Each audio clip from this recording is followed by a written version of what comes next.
All right, and welcome back to another episode. And this time around, we are doing Knicks versus the Atlanta Hawks. Those pesky Hawks. They're not doing so well at the moment, currently, as I'm making this video. Same thing happened last season, and I don't trust them. They're going to eventually figure something out. I don't want us to be the team that they figure it out on. We got to try our best to keep these guys at bay. You'll notice here that the Hawks have been in the league since 1949-1950, and we have played a total of 380 games against them. Atlanta Hawks have the record against us, 197 to 183. They were the Tri-City Blackhawks. Then they were the Milwaukee Hawks. Then they were the St. Louis Hawks. And then they were the Atlanta Hawks. In the playoffs, we have seen them 14 times, and Knicks have the record 9-5, and it's all been against the Atlanta Hawks. So not bad. We have the record on them in 1971, 1999, 2021, 4-1, 4-0, and then of course they beat us 4-1. Seems to only go either 4 or 5 games so far. Hardly a trend though, because nothing happened in the 80s. Nothing happened for a while. Now, as we go to the regular season games that we played against them, and we go to last season, played against them January 4th, February 15th, April 21st. 2 games at home, 1 game on the road, and if you see, we beat them all 3 times. We had to score over 100, and over 100 was scored in each game. So a lot of firing power. And if you also notice, we have a 4-game winning streak against the Hawks in the regular season. In the playoffs, we don't, but in the regular season, we have a 4-game win streak. So we're doing our best to try to maintain that 4-game win streak that we have against them in the regular season, and hopefully come for the season series for the 2021-2022 NBA season, we have the option to get to as close to extending that streak as much as we can, or at least winning most of our games. Just because they're not doing well now doesn't mean they may not do well because of how the team is made up.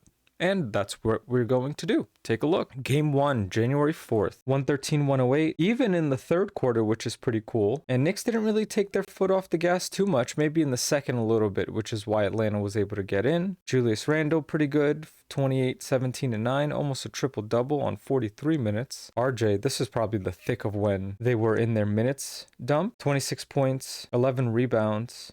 And IQ with 16 points, not bad. Mitch helped out. Oh, this is when Mitch was playing. So 8.7 rebounds, 4 steals, not too bad. 50% from the field, 33% from 3. Whereas the Hawks, man, Trey's always going to do this. 14 assists, 31 points, something like that. 12, 15 free throws.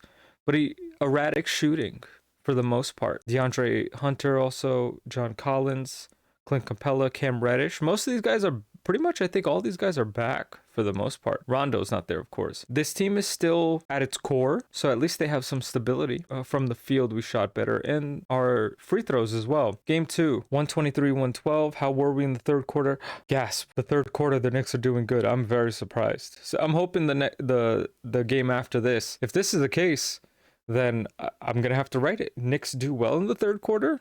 Question mark at some point. This is the Randall game, 44 points. Right. 44 points, 9 rebounds, 5 assists. RJ had 21. So far, RJ and Randall have been doing pretty good. IQ has also been shooting not well, but he's scored points for sure. 4 of 11 isn't that great at all. But 16 points is not bad because you make them from your... So he scored 12 points from 3. And, interesting. So all his shots were 3. All his makes were 3-pointers. And he made all his free throws, and that's how he got to 16. Very interesting. 5 assists, though, really helps, because him and Randall, main contributors, 50% from the field, 50% from the three-point line. Whereas for the Hawks, 33% from the three-point line, 42% from the field. Trey had 23. Their team pitches in. John Collins with 19 points. Cam Reddish with 16, Clint Capella with 15 and 18. These are crazy numbers, crazy numbers. But if you see, we were home and 39-point first quarter, kind of like the Knicks. And then we kind of let the foot off the gas a little bit, but we come back 29 and then 28. So second quarter, they put up 35. So it looks to me like the Hawks really enjoy getting back. And sometimes they might find themselves like that. I guess that just might be how they are sometimes. I think all teams are like that, though. This third game, April 21st, just missed it by a day. The Knicks beat the Hawks in overtime, 137-127. We did get outscored in the third, but we did score 23 points. Not too bad. And in the fourth, we scored 32. And in 3 of the 4 quarters, we scored over 30 points. I think that's what it had to take to beat this team, because they scored 39 points in the first, 30 points in the second, 28 in the third. But see, their issues came in overtime when they only scored 5 points, whereas the Knicks scored 15. And I think this is the game where the Knicks just kept scoring towards the tail end. Capella, wow, they had 3 people that scored 20 points. Bogdanovich, Trae Young. Trae didn't shoot amazing, but he also didn't shoot extremely terrible. It's just his 3-pointers didn't go down. But he made his free throws, and he got 14 assists, 4 steals. Clint Capella had 25 points and 22 rebounds. This team can be beat, even though Clint Capella can get 22 rebounds. We beat Philadelphia, and Andre Drummond, I think, had over 20 rebounds. Randall, again, 40 points. IQ and Randall have been consistent in their scoring. RJ, he did score 16 in this game, but overall he scored over 15 points in the last 3 games against the Hawks, so that's not too bad. 40 points for Randall, 11 boards, 6 assists. IQ, D Rose pitched in too. Let's see where we were at the time of the games. We're looking at January 4th, February 15th, and April 21st. January 4th,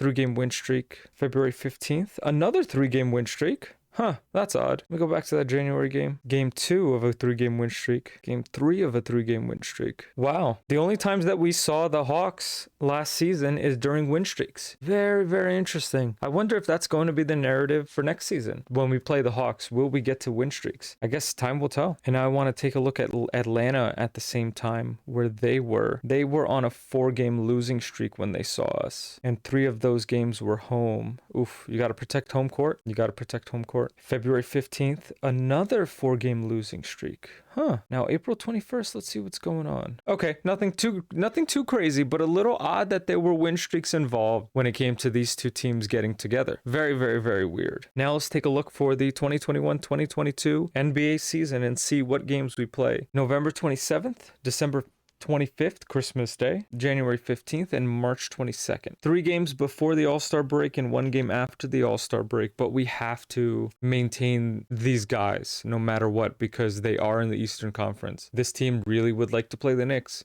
because they really think that they could beat the Knicks if given the opportunity. So let's take a little look at them and see what's going on. Trae, 24.5 points per game. Clint, 11.2. Trae, his assists are 9. Cam Reddish is averaging about a steal. Clint Capella's averaging about a block. So you guys see here, you'll see the stats. Feel free to pause. Trae is almost averaging a double-double for the season. 9 assists, 24 points. But, as of this moment, John Collins is his only help. 16 points a game.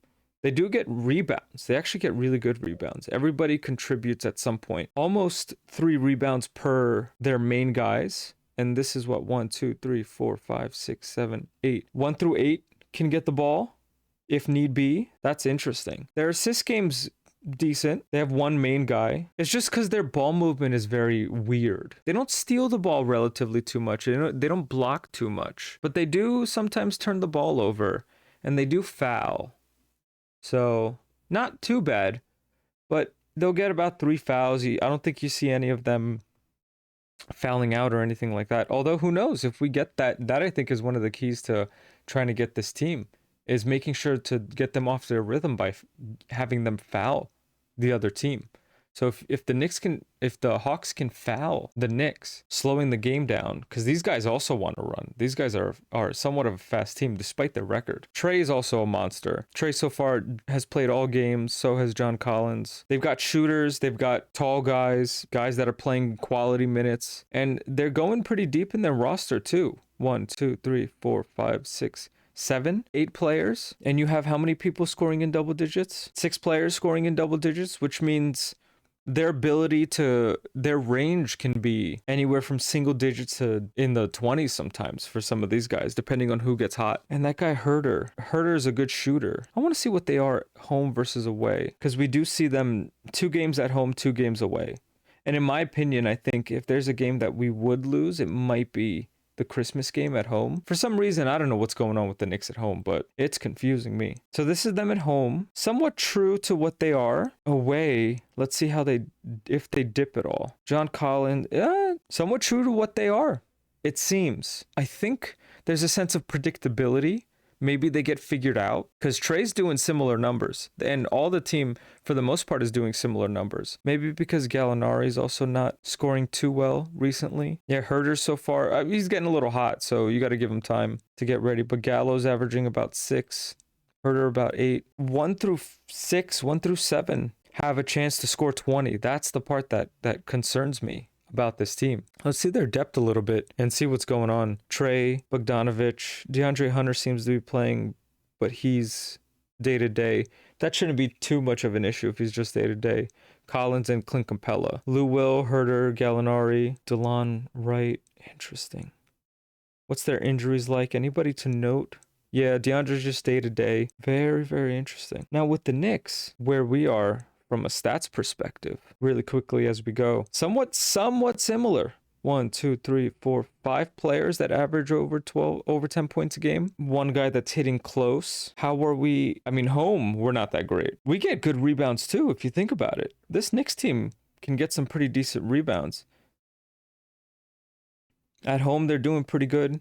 But the thing is, our assist game, that's where I think we get hurt the most against the Hawks. The assist game is much better for them because they have one main guy that can control and can move the ball. And it's going to be tough. It's going to be a little tough. Let's take a look at their schedule. November 27th, December 25th, January 15th. Let's see if I can get everything kind of all in one. So for the Hawks, they'll have 2 games away, and it's a back-to-back. Maybe the Knicks could get that one.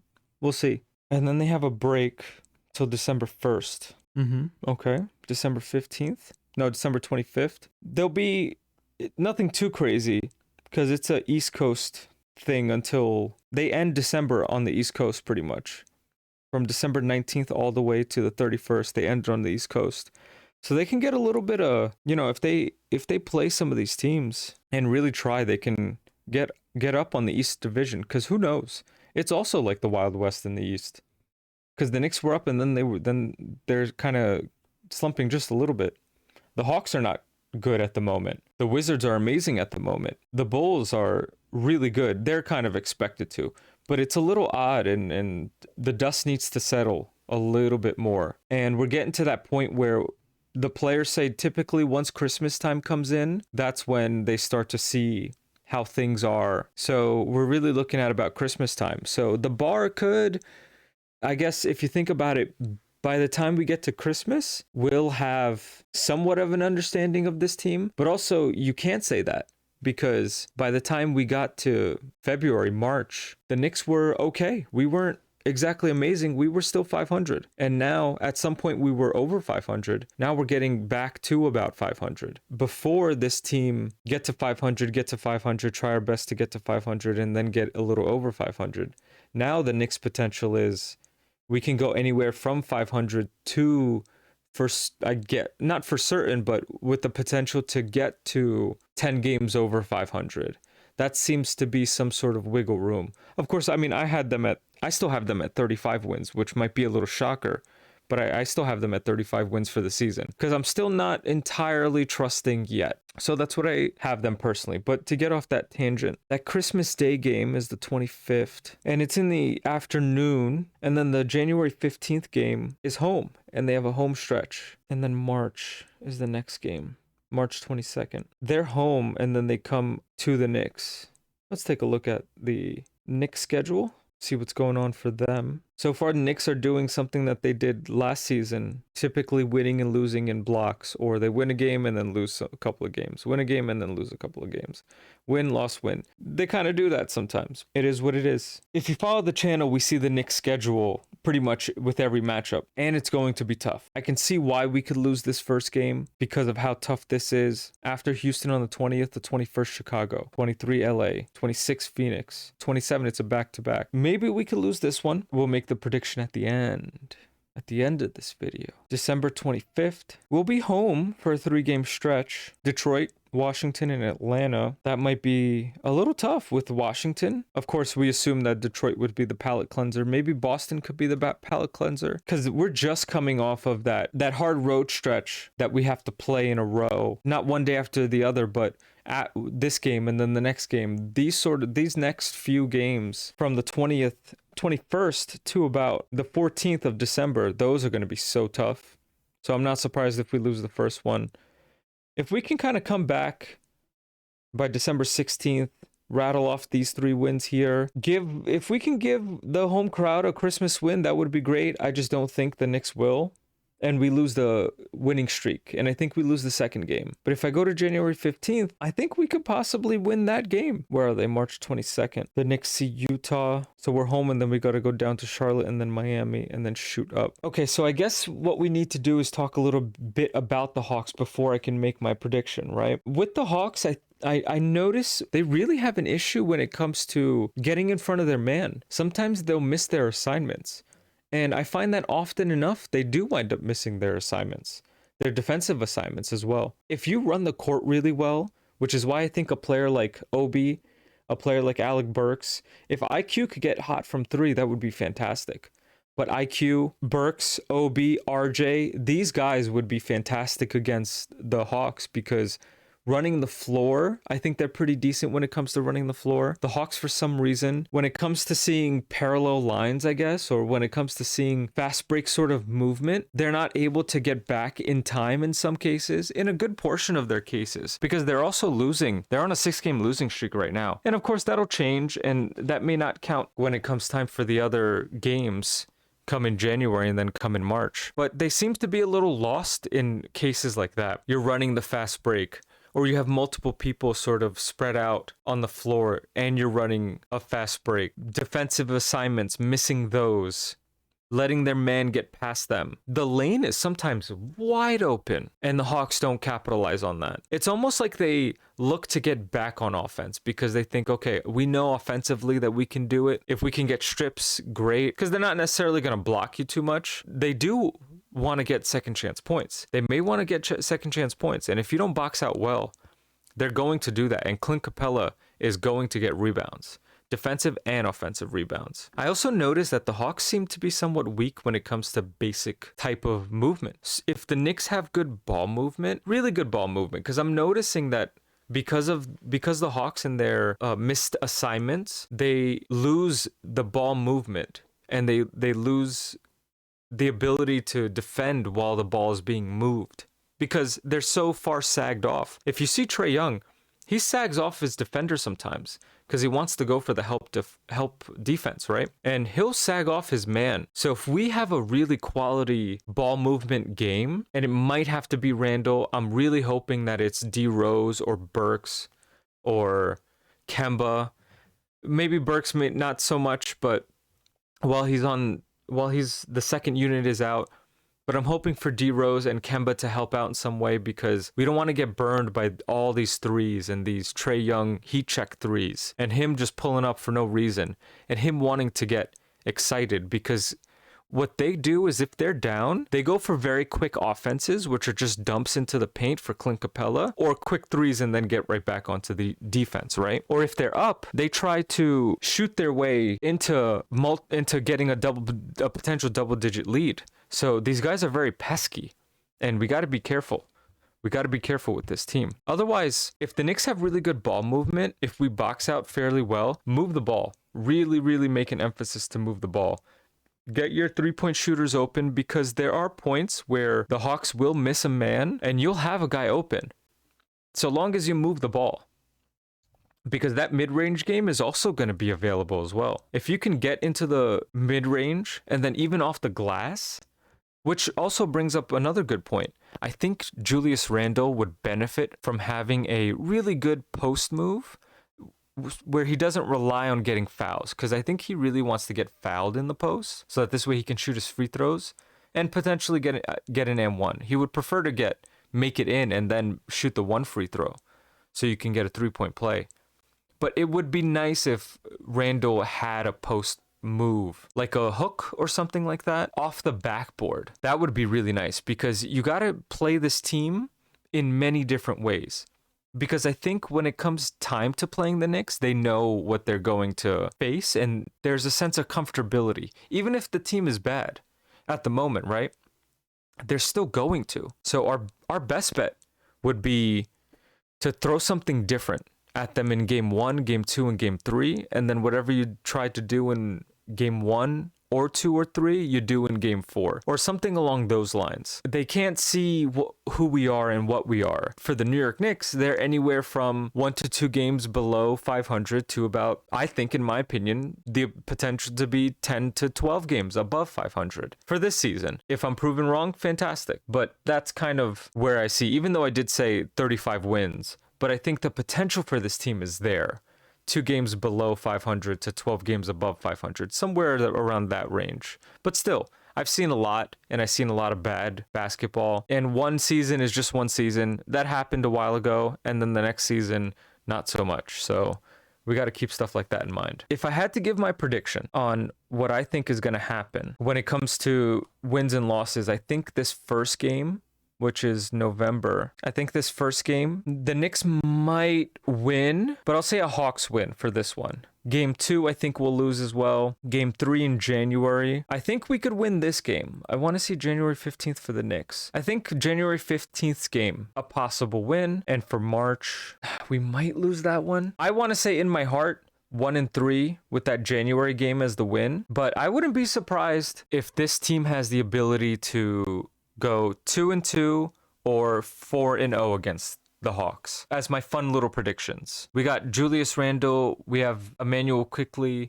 RJ shooting pretty good. If we do the keys that I mentioned, maybe those are options. See what happens. We do a healthy Mitch is always going to be fantastic. That's what I think. If I had to give a proper prediction, 1-3, the January 15th game is the one that we win. As a fan, what I'm hoping for 2-2, where we win that November game and we win that January game. I'm really hoping 3-1, where we win the Christmas game, we win the January game, and then the March game.